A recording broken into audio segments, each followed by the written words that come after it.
Hey guys, how are you doing today? Today I wanted to go over some basics in Python. I wanted to go specifically over the random library. And so this is something you don't have to install into Python. You can just import it. So you just say import random, and they'll just import the random library. And just make sure that's at least towards the top of your project. So what we can do is that we can go ahead and just name a variable. We can just do numbers. And we can assign it to random dot randint.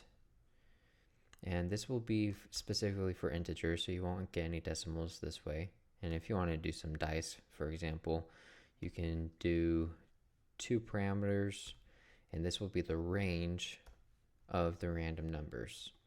So if you wanted to include 1 and include 6, then say 1 and 6. If you wanted to include 0, then include 0.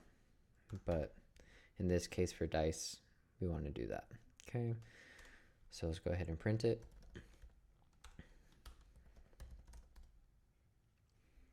And we will go ahead and run it. So you see every time I run it, it's including 1 and 6. So I run it multiple times, okay? Now, what if we wanted to maybe do some kind of 8-ball kind of thing? Well, we don't want to use numbers if we're going to do an 8-ball. So an 8-ball, if you don't know, is something that it's like a little 8-ball, and you can shake it, and it will give you different answers. So you can ask it a question like, am I going to find a new girlfriend today? You shake it and it gives you a random answer. Yes, no, maybe some funny answers. And so if we have, let's just have a random list of answers. So a list, you'll have the square brackets, and inside you can give it some parameters. So let's just say yes, no, maybe ask me another time,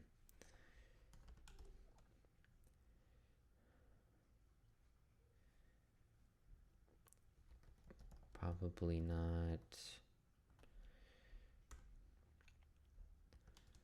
of course. We'll just stick with those for now. So something that we can do is we can randomize this. We can use random, but we can have it choose for us. So I'll just rename the variable and make it simple for everyone. So we'll just do answers will be random dot choice, and choice will take a variable, and we'll take in, let's see, answers, and that should choose a random index inside of our list. So now if I print answers, hit run, now I can see that it's doing all the random choices within this answers. So pretty simple, but pretty powerful.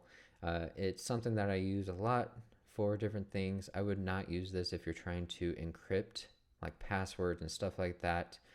Python wants you to use the secrets library, because with random, it's not actually random. There's actually like an algorithm for how it chooses random things. So it's not super secure if you want to do it for passwords or something. But yeah, that should do it.